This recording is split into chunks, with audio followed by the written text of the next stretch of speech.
Vous avez beaucoup parlé d'amour, mais vous avez jamais parlé d'adorer Allah ensemble. Vous avez parlé de relation et d'amour avant de parler de prière et d'adoration. Vous avez parlé projet, voyage, enfant, mais vous avez jamais parlé de l'adoration pour Allah, ni de l'akhira ensemble. Vous avez juré de vous aimer fort, mais vous avez oublié le seul serment qui donne de la force à l'amour. Le verset 5 de Al-Fatiha. Iyyaka na'budu wa iyyaka nasta'in. C'est toi que nous adorons, c'est toi dont nous implorons le secours. Mais est-ce que cela faisait partie de vos vœux, de vos messages, de vos priorités? Ou alors vous avez mis peut-être des heures à parler de ce que vous aimez manger. Vous avez parlé de mariage, mais pas de Umrah. Des cadeaux, des fleurs, des likes, mais aucun rappel d'Allah entre vous. Et vous vous étonnez qu'après, tout ça explose. Allah a dit dans Surat Muhammad, le verset 38, « Voici qu'on vous sollicite de mettre vos richesses à la disposition d'Allah. » Certains d'entre vous se montrent avares. Celui qui est avare l'est à son détriment. Allah est riche et vous êtes pauvre. Si vous hésitez, il appellera un autre peuple que vous et qui ne vous ressemblera pas.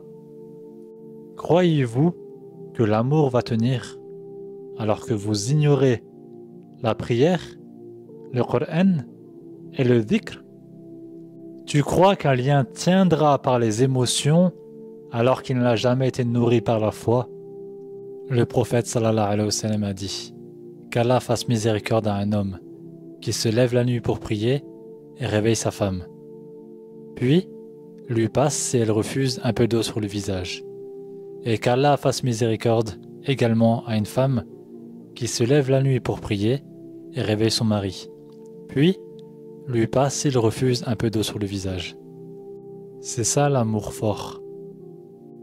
Pas les réels, pas les TikTok halal, pas les mon roi, ma reine dans les descriptions.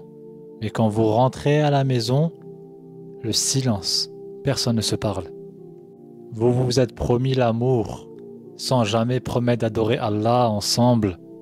Vous vous êtes promis de vous aimer, mais pas de vous éduquer, pas de vous conseiller, pas de vous guider l'un l'autre vers la rahma d'Allah, vers le Coran, vers la Sunnah, vers la Salat. Alors oui, vous êtes mariés, et vous vous rendez compte aujourd'hui que le mariage est très difficile. Il est difficile, pas parce que vous êtes quelqu'un de mauvais, mais parce que vous avez mis tout au centre, sauf Allah. Tu veux que ça tienne. Alors, ajoutez de la religion dans votre mariage. Gardez la romance, il n'y a pas de souci. Mais utilisez l'amour, la patience, le rappel d'Allah, le Coran, la prière, la Sunnah, du jeûne que vous faites ensemble. Bâtissez avec Allah et non pas en oubliant Allah. Le couple n'a pas explosé par manque d'amour, mais par absence de foi partagée.